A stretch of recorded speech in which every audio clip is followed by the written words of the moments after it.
Allah Azza wa Jal, He said there is no calamity, illness, sickness, poverty, anything that strikes upon the earth or among yourself.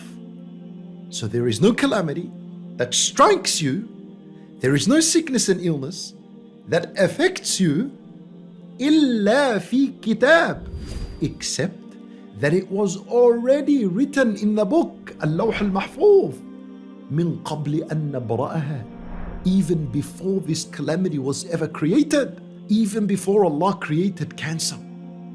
He had already written that you person will get sick and you will experience pain as a result of it. Allahu Akbar.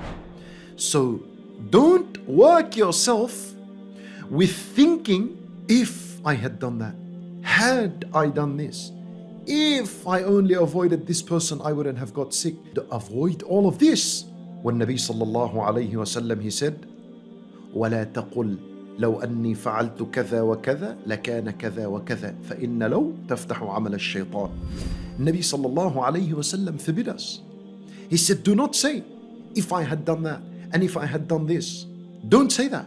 Say, قدر الله وما شاء فعل. This is what you're supposed to say. Say, Allah has decreed what He wanted and Allah does whatever He wants. لا معقب لحكمه. There is no second opinion after Allah Azza wa Jal has decreed. فإن لو تفتح عمل الشيطان. Then the Nabi sallallahu alayhi wasallam told us why we shouldn't open this door of if I did this, if I did that. Had I done this, I wouldn't have been sick this much. Why? Because the word if opens the door of a shaitan.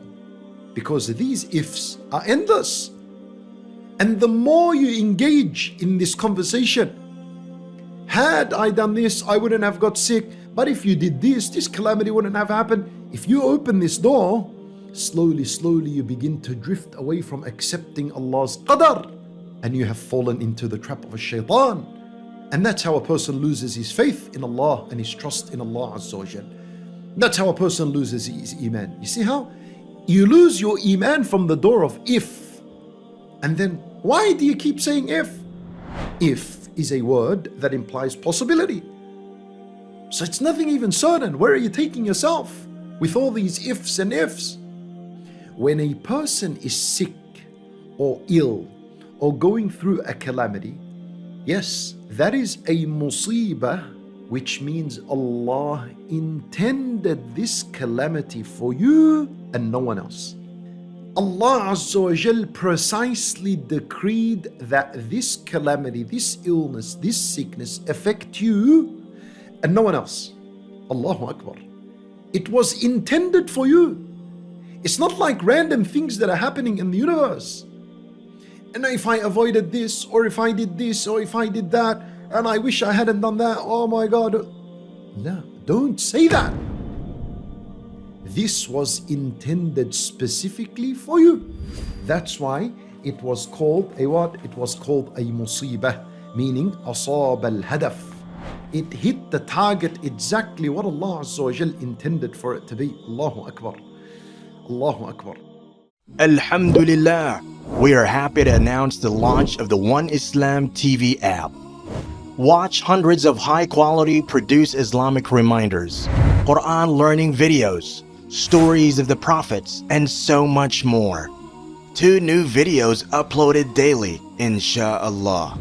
Watch videos on demand or download videos and watch offline. No more annoying ads or pop-ups.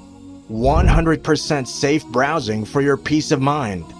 Watch or listen to lectures and lessons while you work, rest, or drive with your device switched off. One Islam TV is 100% run and owned by Muslims, which means the small amount you pay for your subscription is a SADAQAH JARIYAH, continuous charity for you, as we use the funds raised to continue producing more beneficial videos and reminders, inshallah. The One Islam TV app is now available on Apple devices, Apple TV, Android devices, Android TV, Amazon Fire TV, and Roku, so you can watch on most devices and smart TVs. Download now for a free 7-day trial. May Allah reward you for supporting our work.